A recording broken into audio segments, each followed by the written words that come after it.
So today is 13th of November 2025. So it's in the morning. I'm about leaving for work, but I want to show you guys something. So I'm sitting in my V6 coupe 6MT, and I've not started the car for the first time this morning or today. So now most of the wear, no matter how good you maintain your car, most of the wear your engine will encounter will be in the morning, especially when the weather is very cold. Or you drive your car, you park it for 5, 6, 7 hours during the day. Maybe you park it in the morning, then at night you want to drive the car. It will be almost the same thing, especially if the weather is cold. It will be the same thing as if you are starting the car first time in the morning. Especially what I mean between 5 a.m. to let's just say 7 a.m. It's expected that the weather will be warm, cold, and engine cold as well at that time. So that's when your engine experience most wears. Okay, let's not exaggerate. Some wears, no matter how you maintain your vehicle, no matter how good your engine oil is, your engine is expected to wear a little every morning or anytime you start your car in such conditions.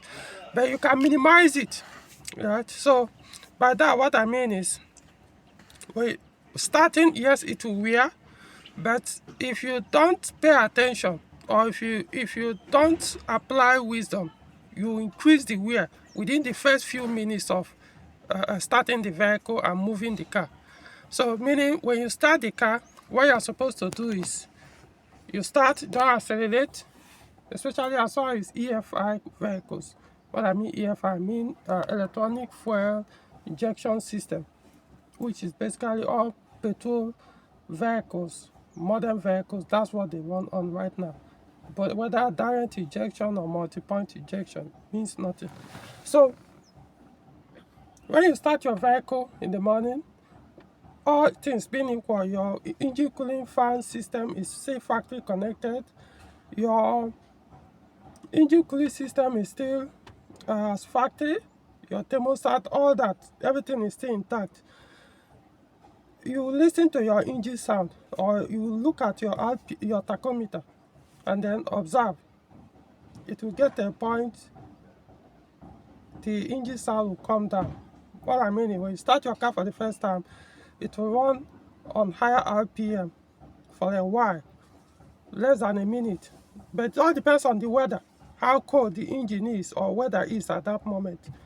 Then over time, it starts dropping down. What's taking place at that time is your coolant temperature sensor is signaling to your engine ECU that your engine needs excess fuel at that moment to start and run.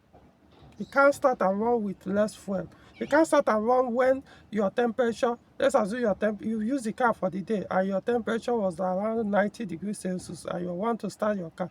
It's not the same amount of fuel engine will need to start when coolant temperature is 90 degrees Celsius that it will need to start the engine when the temperature is like 10 degrees Celsius, the engine temperature. The car will not start, engine will not start.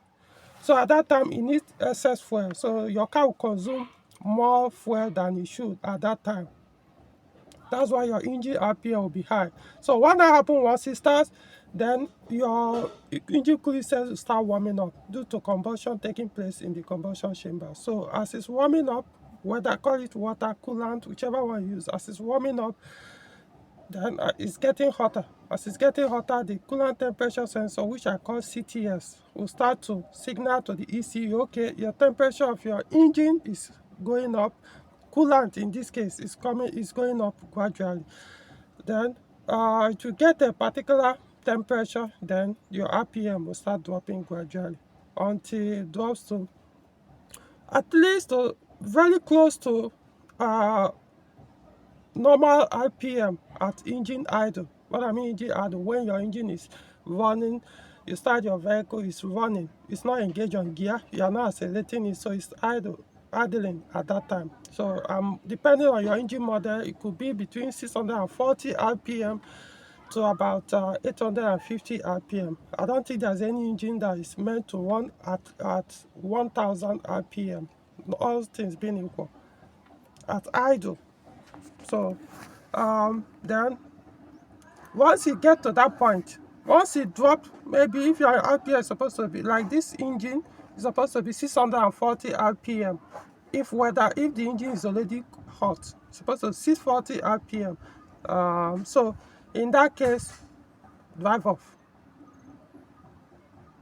Unfortunately, some people, they will wait for 10 minutes, leave the engine running.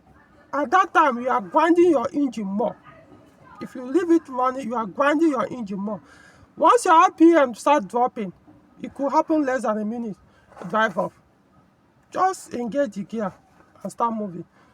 The only thing you need to do at that time now, do not exceed at least 3000 RPM. Keep it less than 3000, irrespective of which gear you are driving on. Keep it less than 3000 RPM until at least your oil temperature gauge gets above 50 degrees Celsius. Unfortunately, some cars don't have oil temperature gauge. I can understand. Sometimes you might use your coolant temperature gauge, but it's not enough to know where your oil temperature is at that moment. Your coolant temperature gauge can get to 90 degrees Celsius. Still, your oil temperature could be less than 10 or less than 20 degrees Celsius. It's safer to accelerate engine higher than 3000 RPM when at least your oil temperature has exceeded 40 degrees Celsius, 50 degrees Celsius. But all that, how quick your oil temperature will rise, it depends on the viscosity, not necessarily viscosity, the oil grade, how thick or light your oil is. Alright, so for those who use thick oil that is not meant for your engine or too thick for your engine, now you understand why it's not good for your engine, because it will take it too long for the oil temperature to come up, and that will grind your engine more. It will be wearing out, the friction will keep taking place more and more and more until the oil temperature comes up. If you leave your car to idle, it wears it out faster, because once your gear is engaged and your engine is now propelling your vehicle through the gears and the drive shaft and the rest, it increases the oil temperature. In other words, increases the engine temperature and the oil temperature. But as far as you do not overrev the car based on the coolant temperature and oil temperature, it will have less wear. Engine takes longer to warm up. The oil coolant temperature and oil temperature takes much longer to warm up at idle than when the gear is already engaged. If it's engaged and the car is in motion, it warms up much faster to reduce the wear. But if it's stationary and you are running it, it's burning more fuel, number one, you are grinding your engine, because oil temperature will still be thick and will circulate very well, and then it will be causing friction inside your engine.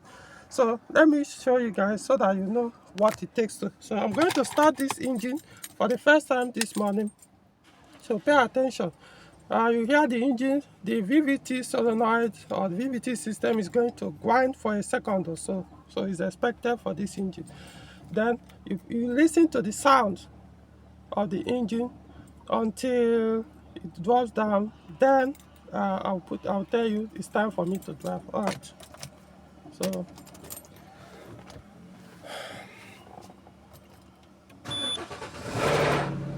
you see, the engine has started. But pay attention to the sound. Listen to the sound. You can see it's still high. Right now it's showing 1000 RPM. That's where the tachometer is.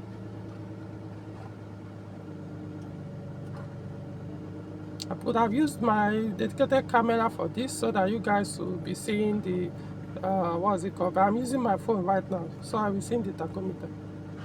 But it's well.